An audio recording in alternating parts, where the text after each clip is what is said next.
예수님께서 십자가를 통해 하신 일이라고 하는 제목으로 말씀 선포하겠습니다. 우리 기독교는 십자가의 종교입니다. 십자가는 심장과 같고 두뇌와 같습니다. 심장과 두뇌가 없는 몸은 생존 자체가 불가능하듯 십자가 없는 기독교는 무의미합니다. 바보 한스가 있었습니다. 외지에서 오랜 시간 일을 하고 이제 집으로 돌아갈 때 품삯으로 금 한 덩이를 받았습니다. 집으로 돌아오는 길에 말 한 필이 지나가고 있었습니다. 말이 타고 싶었던지 금덩어리와 말을 바꾸었습니다. 또 한참을 가다 보니까 거위가 꽥꽥거리고 있습니다. 거위와 말을 바꾸었습니다. 또 한참을 가다 보니까 예쁜 고양이가 야옹야옹 울고 있습니다. 거위와 고양이를 바꾸었습니다. 또 한참을 가다 보니까 숫돌을 파는 사람을 만났습니다. 고양이와 숫돌을 바꾸었습니다. 그리고 겨울을 건너는데 이 숫돌이 얼마나 무게 느껴지든지 숫돌을 겨울창에 던지면서 그리고 이렇게 중얼거립니다. 나는 아무것도 잃어버리지 않았어. 다만 귀찮은 것을 던져버렸을 뿐이야. 내가 얼마나 소중한 것을 잃어버렸는지 알지 못하고 집으로 돌아가는 바보 한스처럼 우리도 구원받은 하나님의 백성으로 살아가는 동안에 중요한 본질을 다 벗어버리고 우리는 덜렁거리며 살아갈 수 있다고 하는 것입니다. 그리고 바보 한스처럼 중얼거립니다. 나는 아무것도 잃어보지 않았어. 다만 귀찮은 것을 던져버렸을 뿐이야. 우리는 신앙생활의 본질을 잃어버려서는 안 됩니다. 사도 바울은 신앙의 본질인 십자가를 붙들었습니다. 그리고 이렇게 선언했습니다. 십자가만 알기로 원한다. 십자가만 지나기를 원한다. 자, 오늘 본문을 통하여 예수님께서 십자가를 통해 하신 일들을 나누겠습니다. 첫째, 우리의 정체입니다. 11절에서 12절 말씀입니다. 그러므로 생각하라. 너희는 그때에 육체로는 이방인이요 손으로 육체에 행할 할례를 받은 무리라 칭하는 자들로부터 할례를 받지 않은 무리라 칭함을 받는 자들이라. 그때에 너희는 그리스도 밖에 있었고 이스라엘 나라 밖의 사람이라. 약속의 언약들에 대해서는 외인이요 세상에서 소망이 없고 하나님도 없는 자이더니. 자, 혈통으로는 우리가 이방인이라고 가르치고 있습니다. 자, 요한복음 4장에 보면 유대인들이 사마리아 사람들을 이방인 그렇게 불렀습니다. 마태복음 15장에 보면은 예수님께서 수르보니게 여인에게 떡을 떼어서 잔에 떡을 떼어서 개들에게 주는 것은 마땅치 않다 그렇게 말씀하십니다. 이것은 유대 전통에 빗대어서 유대인들이 이방인을 향하여 개처럼 취급하고 있다는 것을 보여주고 있습니다. 유대인 전성사에 보면은 하나님께서 이방인을 만들 때에 유대인과 똑같은 사람으로 만드셨다. 이유가 있다는 거예요. 유대인들이 장차 이 이방인들을 종들로 부리게 되는 날이 올 텐데 불쾌하지 않도록 하기 위하여서 사람의 모양으로 이방인도 만들었다. 그렇게 전합니다. 자, 이방인들에게는 유대인에 비해 없는 것이 6가지가 있습니다. 첫째는 그들에게는 할례가 없었습니다. 본문 11절에서 할례를 받지 않은 무리라 그랬습니다. 창세기 17장에 보면은 하나님께서 아브라함과 그 후손들에게 선민의 표시로 할례를 행할 것을 명하셨습니다. 둘째는 이방인들은 그리스도 밖에 있는 사람들이었습니다. 12절입니다. 그때에 너희는 그리스도 밖에 있었고. 이방인들이 그리스도 밖에 있었다라고 하는 이 말씀은 생명과 관계없는 사람들이라고 하는 뜻입니다. 구약의 유대인들은 그리스도를 기다리고 그리스도를 대망하며 살았습니다. 그러나 이방인들은 빛 대신 그리스도를 떠난 어둠의 삶이었고 희망 없는 삶, 생명 없는 삶을 살았습니다. 세 번째는 이방인들은 이스라엘 나라 밖의 사람들입니다. 12절 상반절입니다. 이스라엘 밖의 사람이라. 이스라엘이 누렸던 하나님의 축복과는 무관한 백성들이라고 하는 말입니다. 네 번째는 약속의 언약들에 대해서는 외인이라 했습니다. 계속해서 12절입니다. 약속의 언약에 대해서는 외인이요. 자, 이스라엘에는 7성약이 있습니다. 아브라함의 성약, 모세의 성약 혹은 시내산의 성약, 팔레스틴 성약, 다윗 성약, 그리고 새 언약 등 여러 가지 언약들이 구약에 많이 나타나 있지만은 이 모든 약속들에 대해서 이방인들은 외인이다 그랬습니다. 자, 다섯째, 이방인들은 세상에 소망 없는 존재였습니다. 12절 하반절입니다. 세상에서 소망이 없고 하나님의 약속이 없고 하나님의 언약이 없기 때문에 이 세상에서 내일의 소망 없는 사람들이 바로 이방인들이었습니다. 여섯째, 그들에게는 하나님이 없었습니다. 12절 하반절입니다. 하나님도 없는 자이더니, 하나님의 관심 밖에 있는 사람, 하나님의 버림받은 사람, 그런 의미입니다. 여섯 가지 이방인들의 특징을 살펴보면은 그들의 상태가 하나님과 관계없는 비참한 삶을 살고 있는 사람들이었습니다. 자, 여기서 또 이방인들의 위치를 세상에서라고 표현하고 있습니다. 사탄의 왕국 가운데 사는 사람들입니다. 본질상 진노의 사람들이었습니다. 사망 가운데 있었던 사람이었습니다. 우리가 구원받기 전에는 소망도 기대도 없었고 삶의 풍성함도 없는 불행한 존재였다 하는 것을 우리에게 보여줍니다. 이것이 바로 우리의 정체였습니다. 자, 두 번째, 예수님의 피로 가까워졌습니다. 13절입니다. 이제는 전에 멀리 있던 너희가 그리스도 예수 안에서 그리스도의 피로 가까워졌느니라. 자, 우리말 성경에는 이제는 이라고 되어 있습니다만은 원문에 보면 그러나 이제는 이라고 되어 있습니다. 지금까지 이방인의 신분으로 멸시받았던 우리가 그러나 이제는 그리스도 안에서 그리스도의 피로 가까워졌습니다. 예수 그리스도 안에서, 이 말씀은 헬라어로 엔 크리스토입니다. 우리의 위치, 우리의 신분, 우리의 상태를 말합니다. 전에 이방인 가운데 있을 때는 전혀 관계없었던 하나님의 약속과 하나님의 축복이 이제 그리스도 예수 안에서 가까워졌다고 말씀합니다. 무엇으로 가능합니까? 그것은 예수님의 피로 가능해졌습니다. 예수님의 피로 우리의 위치가 회복되고, 예수님의 피로 우리의 신분이 회복되고, 우리의 상태가 회복된 것은 값비싼 대가를 치는 하나님의 수고를 통해 얻어진 것입니다. 구약의 짐승의 피는 유대인과 이방인들을 갈라놓는 벽이었습니다. 그러나 예수님께서 흘리신 보혈은 사람과 사람 사이뿐만 아니라 하나님과도 가까워지게 했습니다. 그런데 사탄은 정죄합니다. 그렇게 믿고 어떻게 구원받노? 그렇게 죄를 짓고도 또 교회 갈 수가 있단 말이냐? 무슨 얼굴로? 복음을 왜곡시켜 교회 공동체에서 멀어지게 하고 교회에서 마음이 떠나게 합니다. 교회에서 마음이 떠나게 만들어서 우리를 공격합니다. 우리가 공동체에서 마음이 멀어지면 이 사탄은 처절하게 공격해 옵니다. 사탄의 아말렉 전략이라는 것이 있습니다. 출애굽할 때 대략 200만 명 이상의 사람이 출애굽한 것으로 보고 있습니다. 행군할 때 맨 앞 사람과 맨 뒤에 사람 200만 명 이상이 함께 행전을 한다면 갈수록 뒤는 거리가 멀어지는 것 잘 알지 않습니까? 맨 뒷줄에 쳐지는 사람들은 노인과 또 여자들과 어린아이들이었을 겁니다. 아말렉 족속은 뒤에 쳐진 사람을 따라가 죽이기 시작하는 겁니다. 마찬가지로 이 마귀의 전략이라고 하는 것은 공동체에서 멀어진 사람, 교회 비전에서 떨어진 사람을 집중적으로 공격하게 되는 겁니다. 그리고 사탄이 하는 가족 파괴 전략이 있습니다. 내 입을 통하여서 하나님의 가족을 비난하고 불평하고 날카로운 비판을 가합니다. 요한계시록 12장 10절에 보면은 사탄은 원래 우리 형제를 고소하던 자였습니다.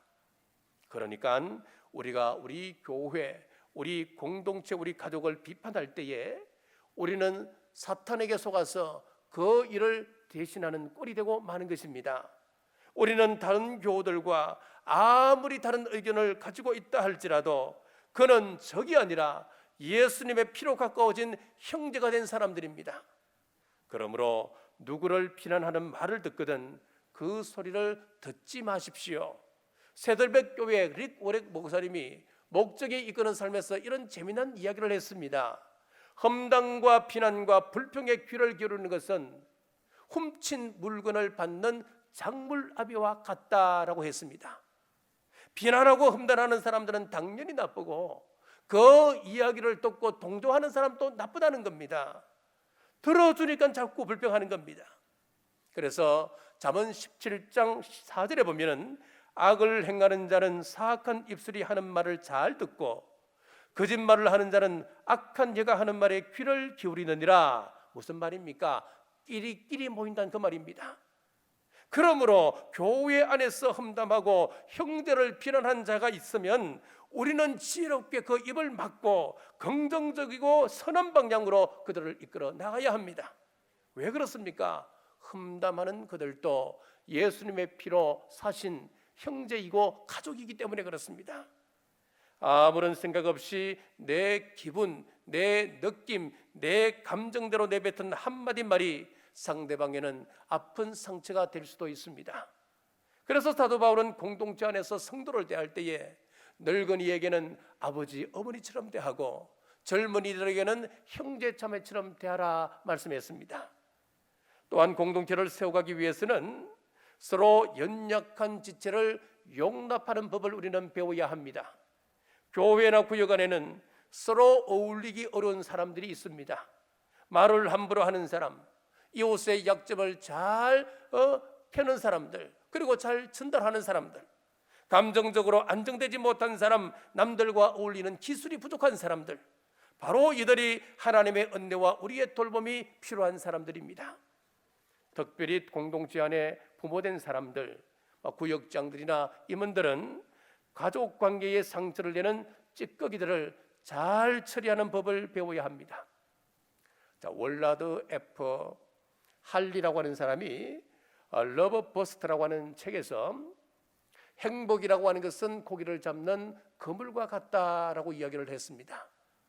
지혜로운 어부는 고기를 잡아서 바구니에 담는과 동시에 그물에 끼어있는 찌꺼기를 잘 제거합니다. 하지만 어리석은 어부는 고기만 담아내고 그 그물에 걸려있는 찌꺼기는 처리하지 않습니다. 그 상태로 한 번, 두 번, 여러 번 그물질을 하다 보면 찌꺼기는 점점 그물에 걸리게 되고 결국은 그물은 찢어져 버리고 마는 것입니다. 공동체에 모이다 보면 작은 상처를 주고받을 수 있습니다. 그때 내 속에 있는 찌꺼기, 상대 속에 있는 찌꺼기를 걷어낼 줄 알 때에 영향력 있는 하나님의 사역자들로 쓰임받고 우리 공동체는 행복한 공동체로 세워질 수 있습니다. 교회를 가족 공동체로 해석했던 에베소서에는 마지막 부분에 보면 부부 문제, 부모와 자녀 간의 문제, 그리고 회사에서 사장과 직원들 간의 문제, 이런 여러 사회관계를 다루고 있는데 그 해결책이 무엇인 줄 아십니까? 사회학적으로 접근하지 않습니다. 심리학적으로 풀어내지 않습니다. 바로 마귀와의 싸움인 영적 전쟁을 통해서 해결한다고 보고 있습니다. 그러니까 이런 여러 가지 사회학적인 모든 문제 속에는 항상 그 배후에 사탄, 마귀가 있다고 보는 것입니다. 하나님께서 우리에게 맡겨주신 공동체를 건강하게 만들어가는 것은 그냥 주어지는 것이 아니라 영적인 전쟁입니다. 치열하게 싸워서 이겨야 우리가 쟁취할 수 있는 것이라고 말씀합니다. 영적 전쟁에 실패하면 노예가 됩니다. 사탄에게 노예가 되어서 또 다른 실패를 우리는 경험하게 될 것입니다. 그러나 승리하면 계속해서 우리는 사탄의 공격을 물리치고 이겨낼 수가 있습니다. 영적 전쟁에서 승리하는 우리 남부교회 모든 성도님 되시길 주님의 이름으로 축복합니다. 셋째, 막힌 담을 허셨습니다. 14절입니다. 그는 우리의 화평이신지라 둘로 하나를 만드사 원수된 것 곧 중간에 막힌 담을 자기 육체로 허시고 16절입니다. 또 십자가로 이 둘을 한 몸으로 하나님과 화목하게 하려 하심이라 원수된 것을 십자가로 소멸하시고 하나님과 우리가 원수된 것을 십자가로 소멸하셨다 했습니다. 그렇습니다. 우리 예수님께서 이 땅에 오신 목적은 화목을 위해 이 땅에 오셨습니다. 예수님의 탄생을 보십시오. 누가복음 2장 14절입니다. 지극히 높은 곳에서는 하나님께 영광이요 땅에서는 기뻐하신 사람들 중에 평화로다. 갈기갈기 찢기고 분열된 이 세상에 평화를 주기 위해서 이 땅에 오셨다 했습니다. 예수님의 죽으심을 보십시오. 이사야 53장 5절입니다. 그가 찔림은 우리의 허물 때문이요 그가 상함은 우리의 죄악 때문이라.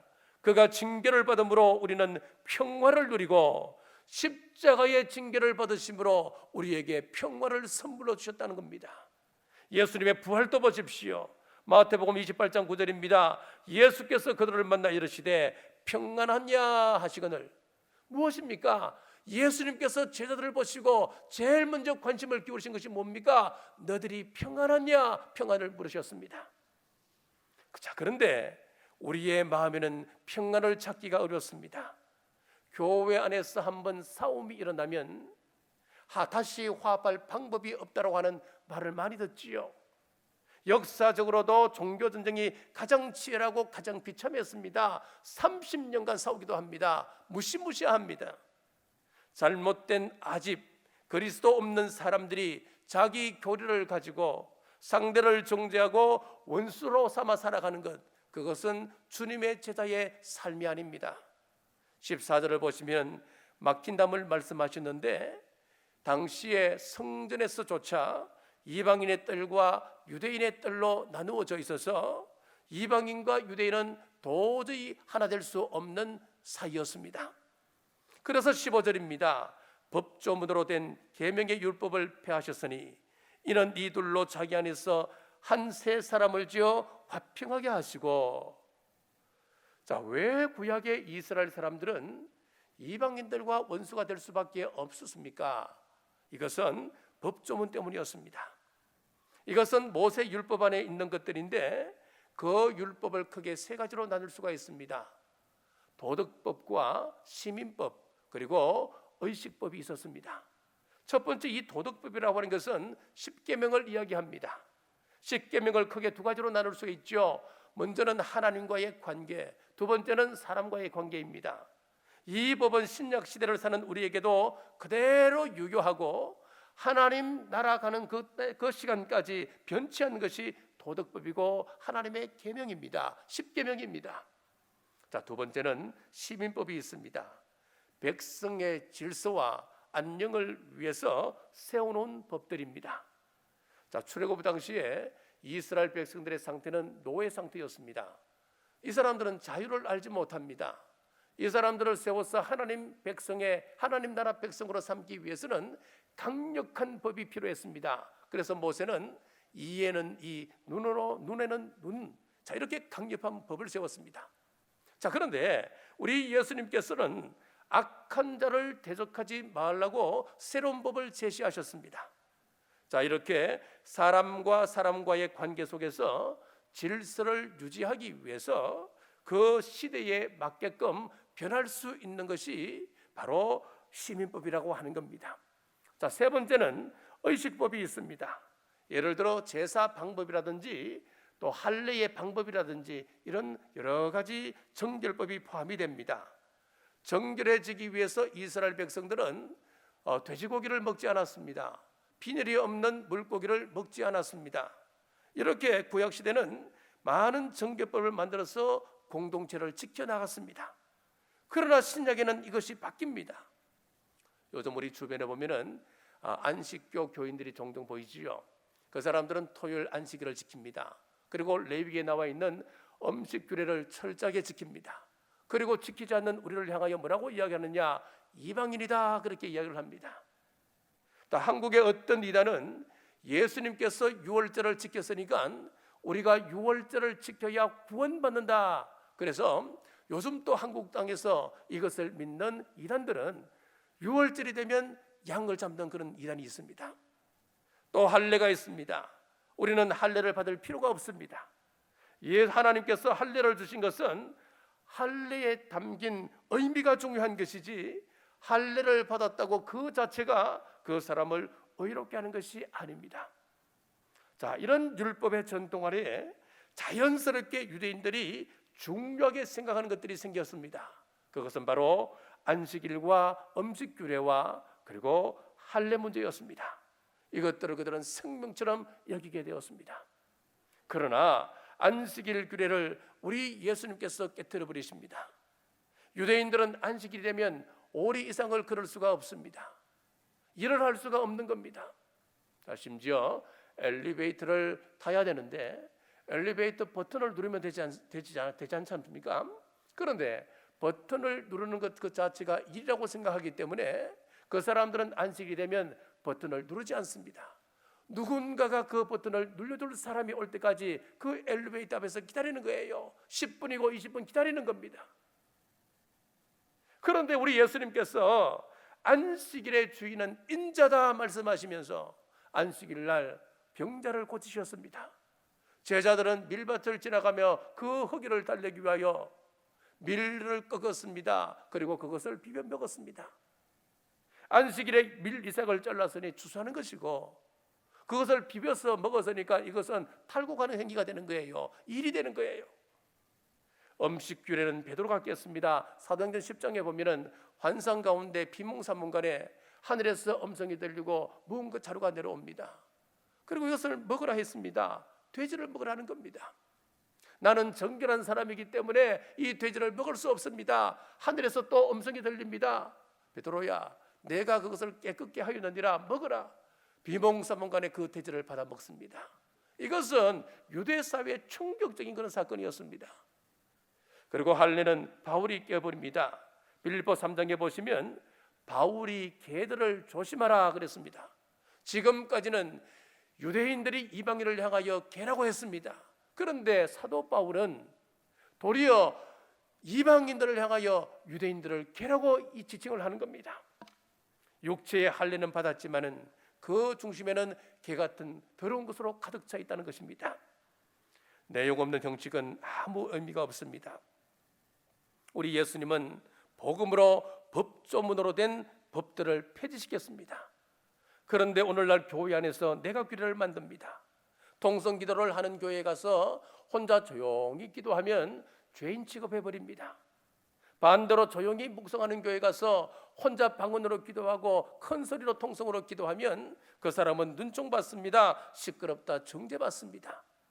무슨 이야기냐면은 예수님께서 이런 의식법들을 다 폐지하셨는데 우리는 자기 방식을 고집합니다. 왜 기도하는 방법을 가지고 서로 간에 담을 쌓습니까?